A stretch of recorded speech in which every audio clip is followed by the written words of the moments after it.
उन्हें करनी चाहिए जो अपने बाप की सम्मान नहीं कर पाए हैं। आप कुछ भी बोल रहे हैं, दूसरा व्यक्ति नहीं बोलना चाहिए, कम से कम इस बात को शर्म करनी चाहिए।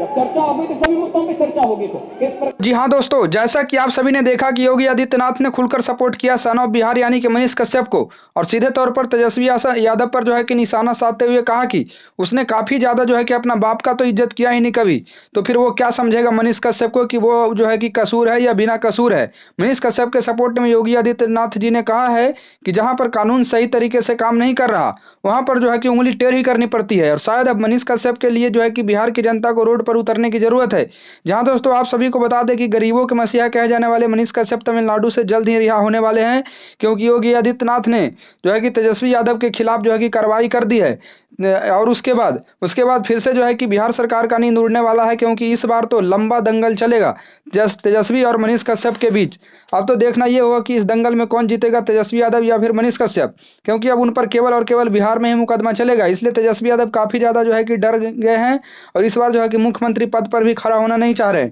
अब जो है कि योगी जी की बात रहा तो मोदी जी भी जो है कि मनीष कश्यप के सपोर्ट में दिख रहे हैं। जहां दोस्तों गरीबों के मसीहा कहे जाने वाले मनीष कश्यप जल्द ही जो है कि जेल से बाहर आने वाले, अपने घर जाने वाले हैं गांव पर। इस खुशी में जो है कि मनीष कश्यप के गांव वाला और चाहने वाला पूरी तैयारी में लगा हुआ है और गांव को सजाने का काम किया जा रहा है, और 50 से ज्यादा हाथी मंगाया जा रहा है ताकि वो जो है कि अपना गांव सही से आ सके इज्जत